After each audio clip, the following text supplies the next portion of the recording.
What's happening, gang? So tonight I am going to sharpen JT's 770.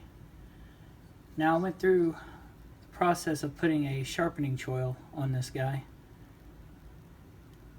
I had to take the blade out and remove some material. I came pretty close to taking off too much, causing the knife to of course slam into the backspacer, but I still got enough there for the axis lock to still get a bite without causing that issue.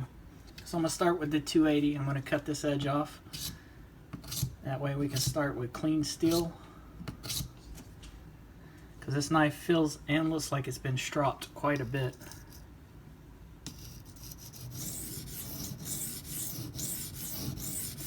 And this is S30V.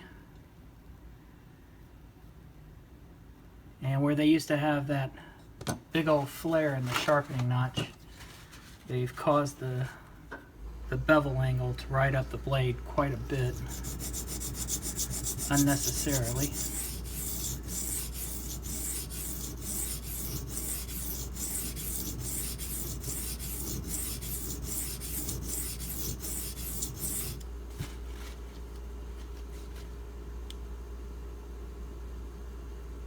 I've got a burr everywhere except right in the belly and the tip.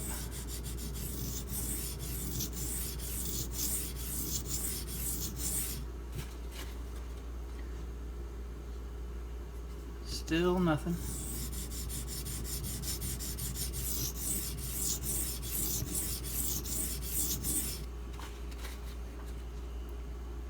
Alrighty, I've got a burr across the whole edge.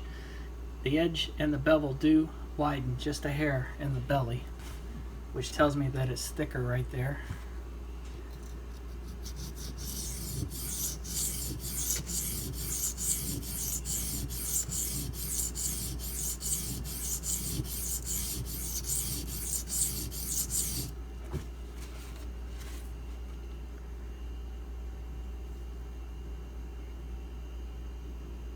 Again, I've got a burr everywhere except in the belly.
I've been asked a bunch of times what I think about Spyderco ceramics.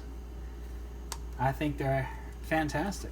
I've always held a sharp maker in my possession ever since I started sharpening. For adding micro bevels, that thing, in my opinion, can't be beat. The medium stone is pretty close to 1,000 grit, give or take. You know, just a scratch pattern in the edge it leaves. And then the fine stone, I'd say is probably around a 3,000 grit, and the ultra fine around 4,000 to 5,000. Now you can condition any of those stones and make them either coarser or finer, you know, up however you choose. I want to use this 1,000 grit, or rather this medium, and see if we can't remove the scratch pattern from that 280 stone. What I'm using here is a combination of 4 parts water, 1 part baby oil, 1 part dish soap. I like to use a lubricant on my Spyderco ceramics. I've sharpened on these before and used them dry, and actually felt the blade got hot. So just to rule out any sort of heat treatment damage or anything of the sort, I've always just used a lubricant of some kind, be it water, oil, soap, you know, something.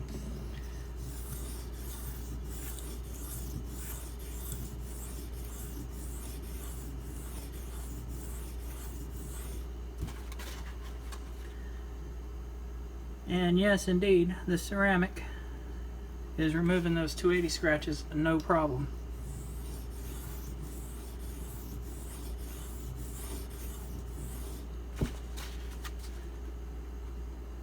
I've got a burr across the whole edge. I'm going to switch sides.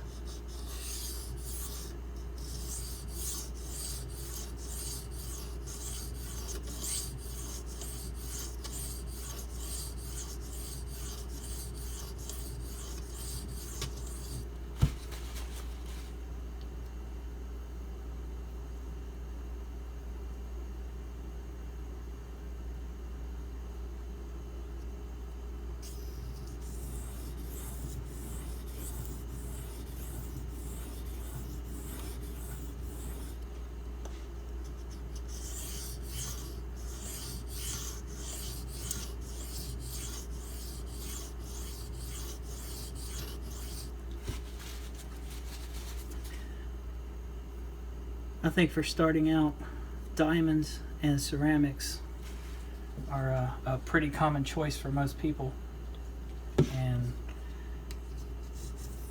which is fine, and you really never grow out of them.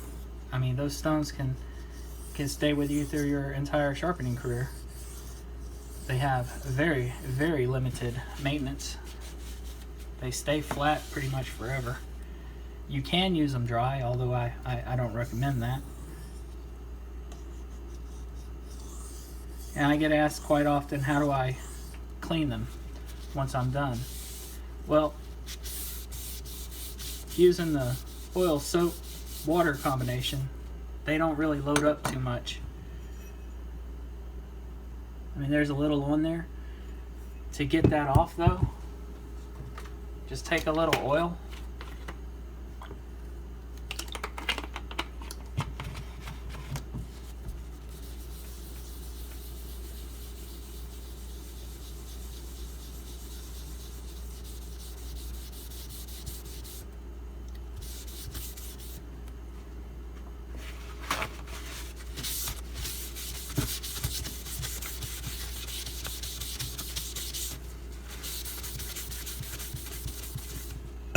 And for the most part, that stone is clean. You can scrub it with soap and water afterwards if you don't like oil being on your stone. They're not really porous, so you don't have to worry about absorbing oil or anything of that nature. So to follow up that stone, I'm going to go with my ultrafine. Now I've lapped this thing flat, and I've got it conditioned to, I think, 500 grit. So it's not as fine as you would get from Spyderco, but it will break in after, I don't know, a couple dozen knives. The surface texture will smooth out, and it will start to behave like it did when it was first purchased. Right now it acts more like a fine stone, like the Spyderco fine.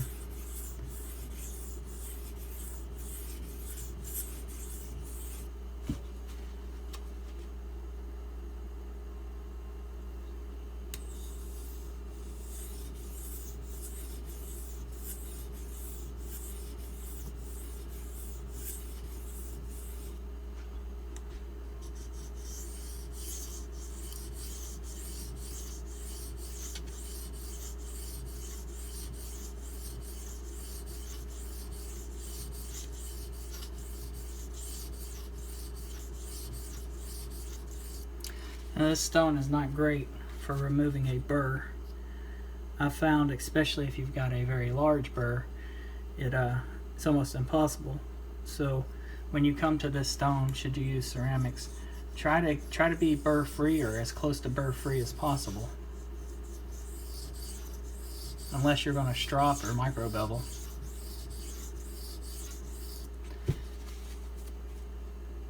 In which case both of those should remove any burr that you have remaining.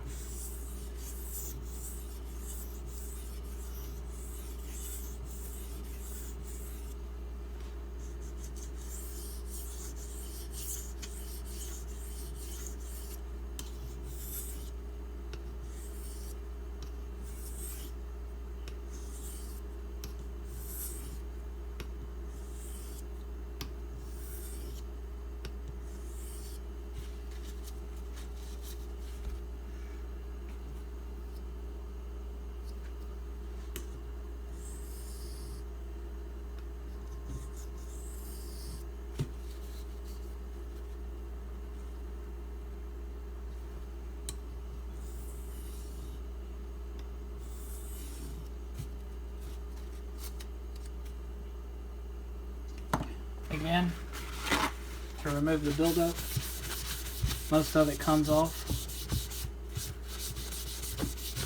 just with the oil, soap, and water mixture, and that's clean enough for me. I'm not gonna clean it any further. To strop tonight, I'm using my Strop Brothers strop. I've got diamond compound on one side and white compound on the other.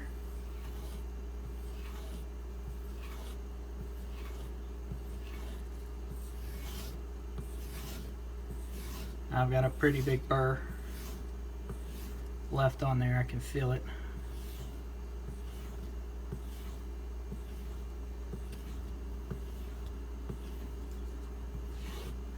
Like I said, that ultra fine stone is not the greatest for removing a burr.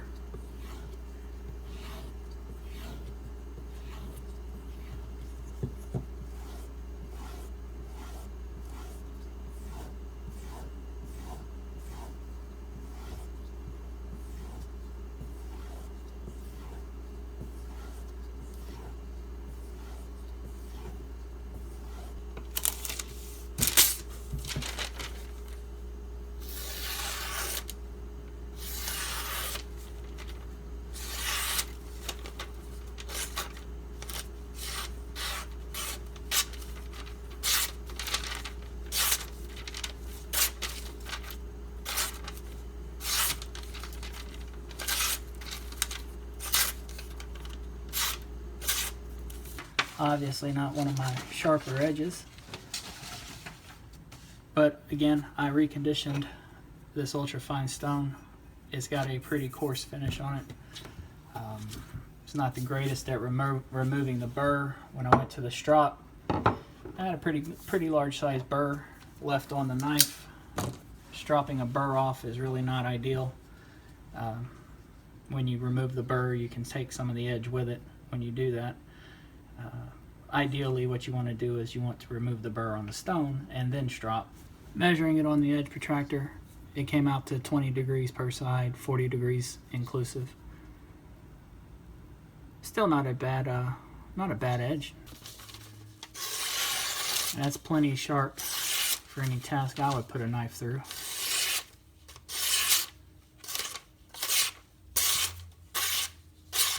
Plenty sharp.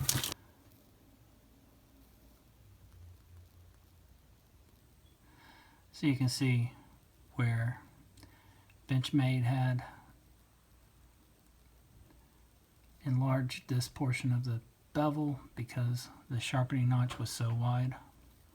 It had so much material down here. They had to sharpen it at an odd angle.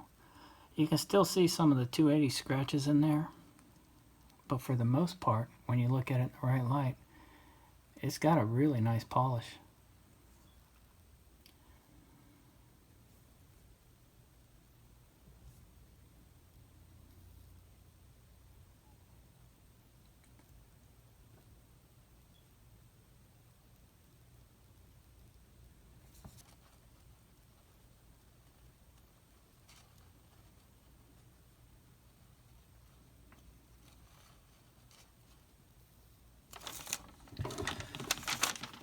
Well, guys, I appreciate you watching. If you have any questions or comments, as always, leave them below. Y'all have a good one.